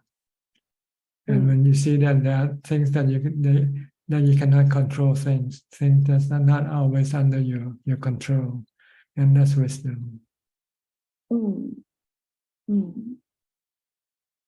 Yeah. And that means that because of this wisdom, then we won't be suffering, right? That's right, because then you stop your desire to control things. Because you know you cannot control like your body. You know your body is temporary, is impermanent, is subjected to aging, sickness, and death.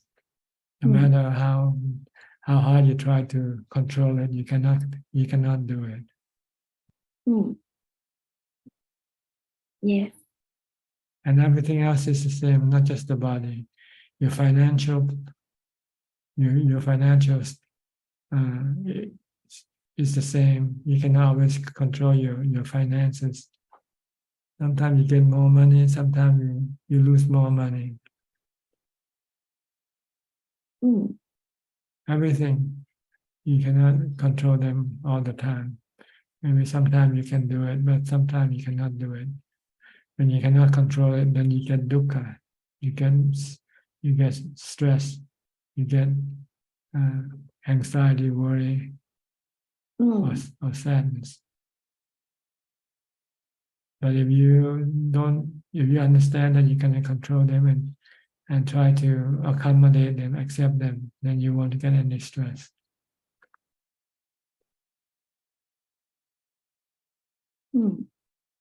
Because you know this is the nature of things. Things keep changing. Sometimes it goes up, sometimes it comes down. Yeah. But we only want it to go up, right? We don't want it to come down. We want our money in the bank to keep rising, increasing. Yeah. But when it keeps dropping, then you start to worry. Yeah. Yeah. Like every month when the salary comes in, and but you forget that when you die, you lose everything anyway, right? Yeah. So I worry.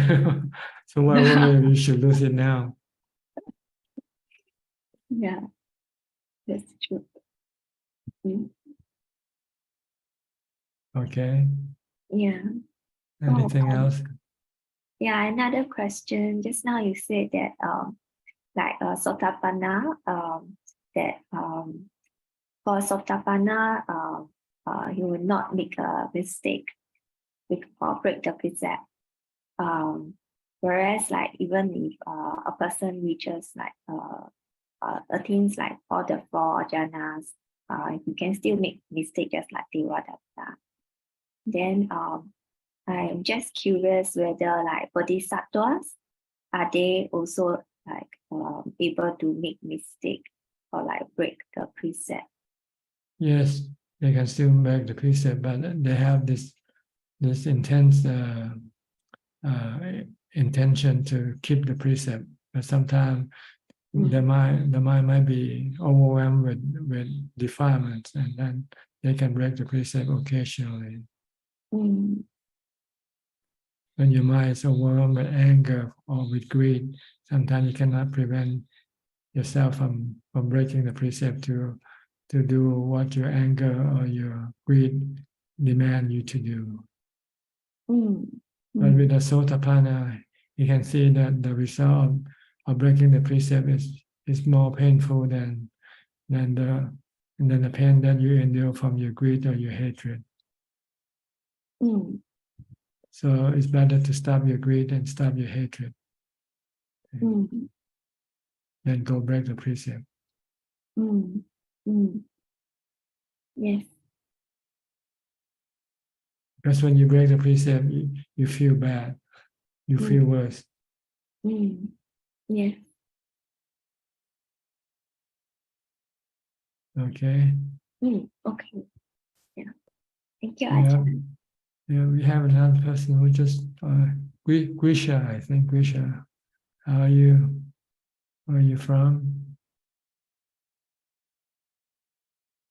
You have to unmute your microphone, please. There's a microphone image in the left corner of your lower left corner. Okay, on the screen. Yeah. Thank you, Tanajan. It was not allowing me, but the host, I think, just. You just did that. Okay, good. Yeah. Thank you. Thank you. Where Yes, you, I'm. Where are you from? I'm from the United States. Recently I lived in San Diego, Okay. and so I was spending lots of time at Wat Metta.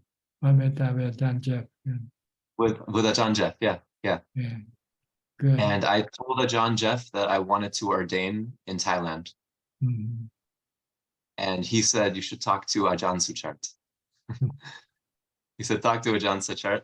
And so I already emailed your assistant, explaining my situation. And he said that perhaps Wat Yan does not take foreign monks. That's right. Unfortunately, I cannot accept anybody because I'm not the abbot. And we have the abbot who's been appointed, and he's from a city monastery. And he's not keen on meditation practices. He's more about study the scriptures and chanting. Right. So anybody who wants to ordain with him has to study the scriptures and do the chanting, like morning and evening chanting, and not meditation. Right. I prefer to meditate, so that maybe it's not the best. So you may have to go to one Mapjan, for instance, Ajaan Anand. Okay. There are some Thai forest monasteries that will accept foreigners for ordination. Right. You just have to go look around.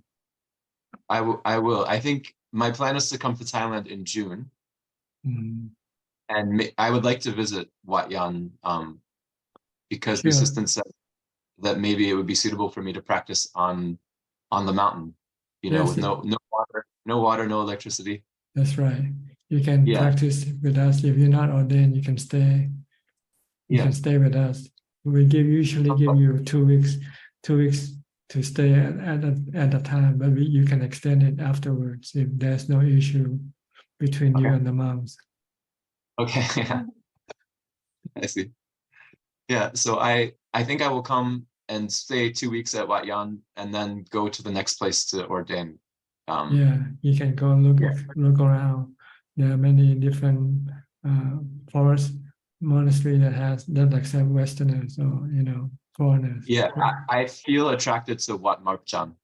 I've heard good things, and it's also very close to you. It's only in a couple Rayong. Hours. A couple hours away. Yeah. So that is good. So maybe I won't have to travel very far to find the right place. But I will come to Thailand at the end of June. Good. And I will start exploring. Hopefully I can stay someplace for the Vasa, for the rains retreat. I find that place by then. Mm-hmm. Yeah. If you're a lay person, if you like the mountain that here, you can usually stay. But you just have to keep extend your allowable time every 2 weeks or so.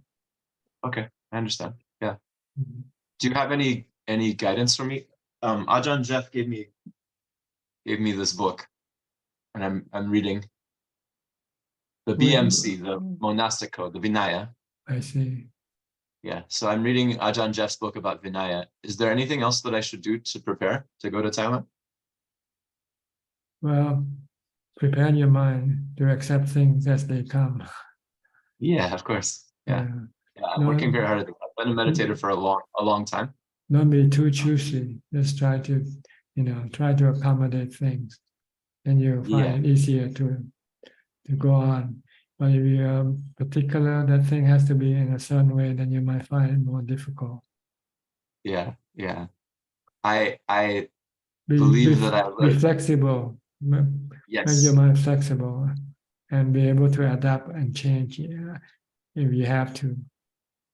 15 years ago, I went to India to travel to Kushinagar and Lumbini and Bodh Gaya. And traveling in India, I think, taught me to be very flexible.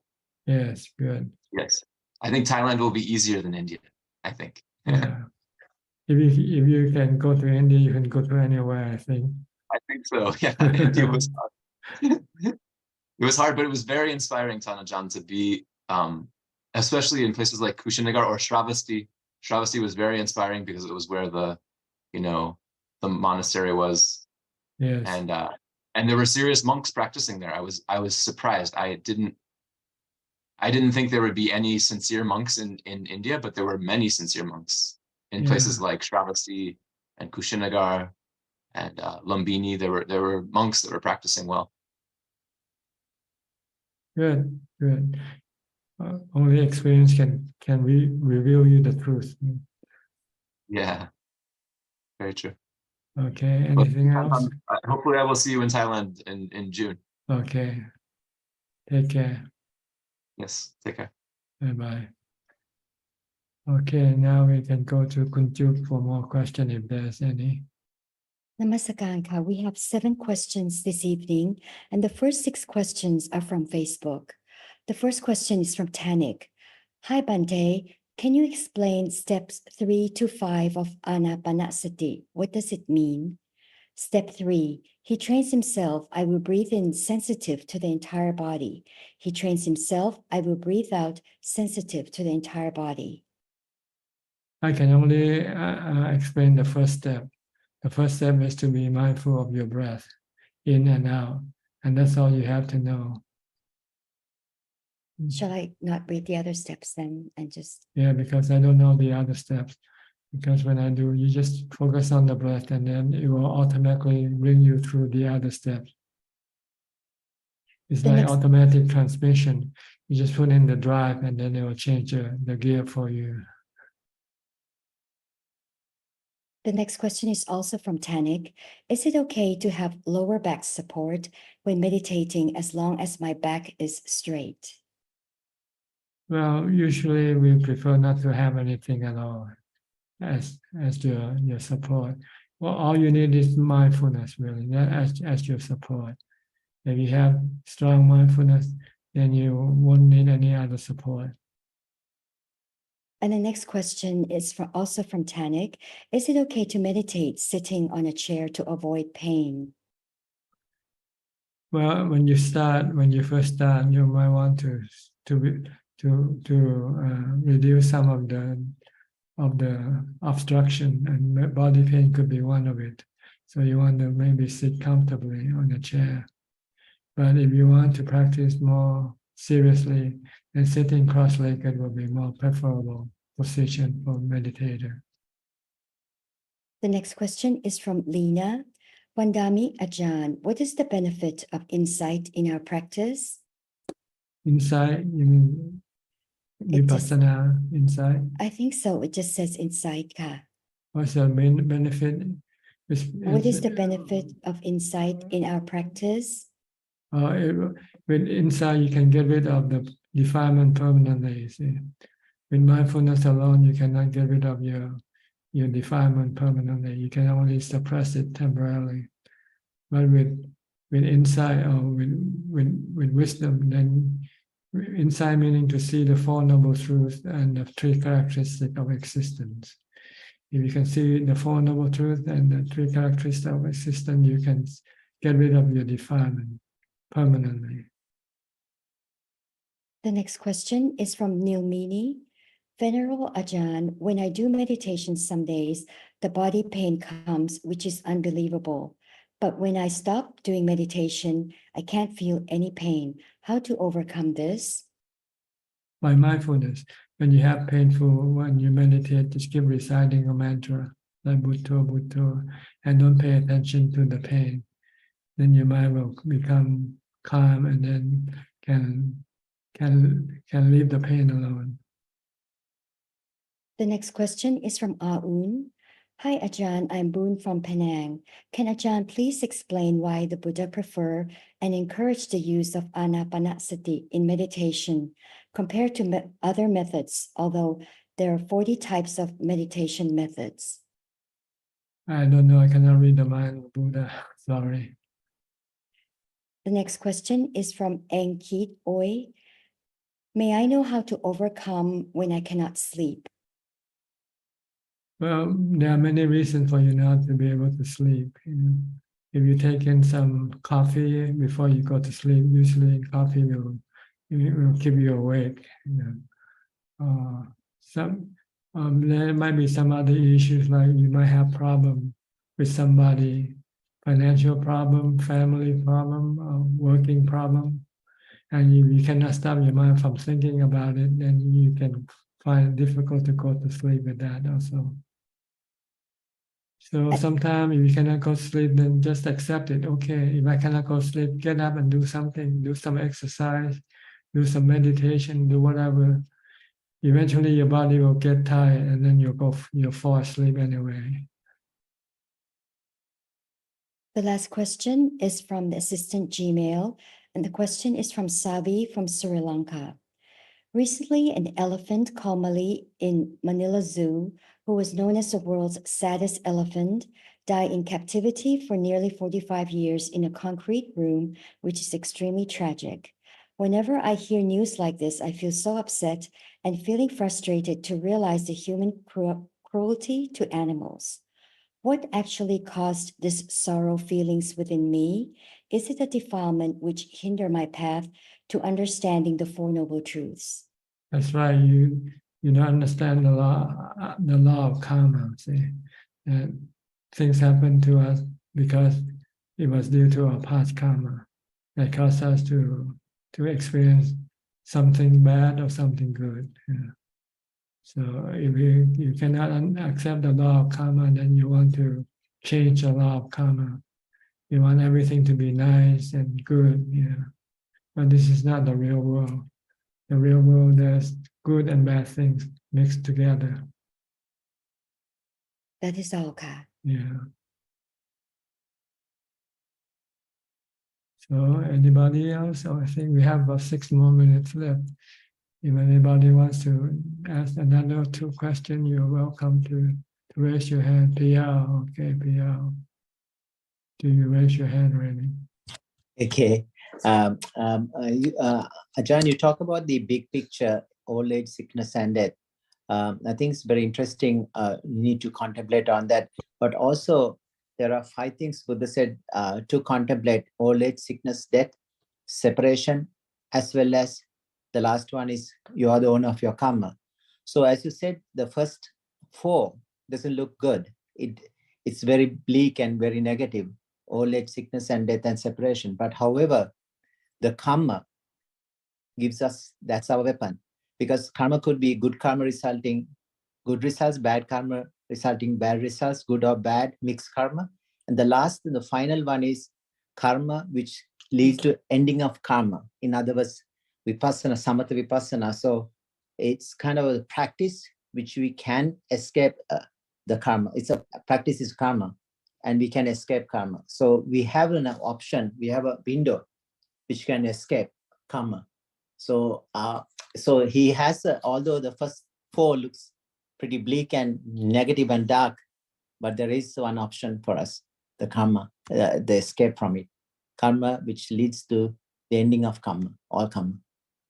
Yes, just keep practicing dana, dana, sila, and bhavana. Yeah, one of the, I was at a funeral recently, and a friend asked me, how do I teach my children to become practice? I said, do you practice? I mean, I guess we have to, I told him the best way is to, you practice, you be the change you want to see in them.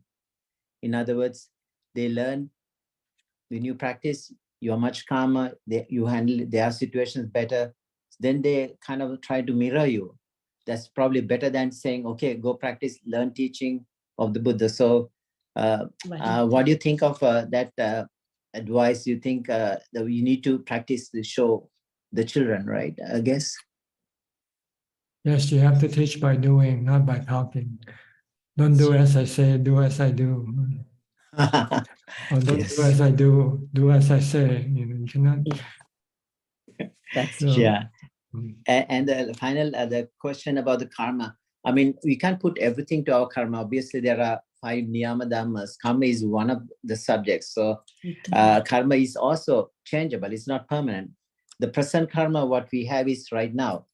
But the future karma can be changeable, because that's our intention. We have choices right now. We can shape our future. We are shaping our future in this moment, right? So the karma is not deterministic, can be changed. So Buddha, if it's deterministic, you can't do much. So Buddha said, the it's the intention, right? You right now. Yes, the future you can shape it during the present, but the present you cannot change because it's the consequence of the past. Yeah. Sure. Yeah. The present actually it's the immediate past. I mean, there is no something called present, but we have to take it something as present. But can you dilute, Tanajan, like things that you have done bad in the past lives? If you keep doing good, if you practice generosity and you... yeah, you gain karma, jhana, sila, and even bhavana. Yeah. No, you cannot go dilute the past. The past is gone. No. In the future. No, not like that. I'm asking like trivial karma. The trivial karma, like can because it's like an ocean, like the salt. With the talk of the salt crystal simile.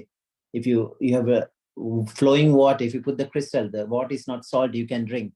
But if it's you're not doing karma, it's like a glass. You put the water, salt, the same salt, but it's very salty, hard to drink. So karma can be diluted in a way which by adding good results as much as good karma, good action, dana, sila. Is that what that sutra says? That's the question. Yeah, I think. that's the question I asked.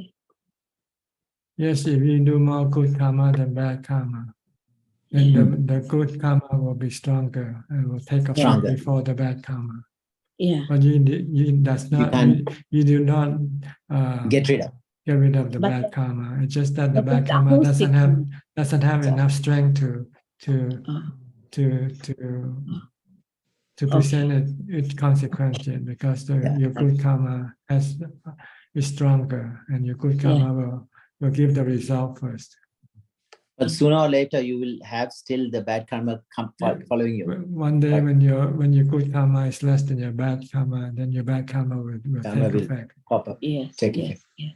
And also, you said about the Brahma realms. Jhanas will lead you to Brahma realms, but that's not should be your goal. Your goal should be Sotapanna, because Brahma realm, unless you go to Suddha Avasa, you go to Anagami, because the Brahma realm can. That's what I said. That's why I said you want to go higher than the Brahma realm. You have to develop wisdom. Yes, yes, that's true. That's true. Okay. Thank you. Quick question. Sorry. Okay. I think that's about it for tonight. Yeah. Okay. Thank you very much for your participation. I hope this meeting is beneficial for you and help you to advance in your practice.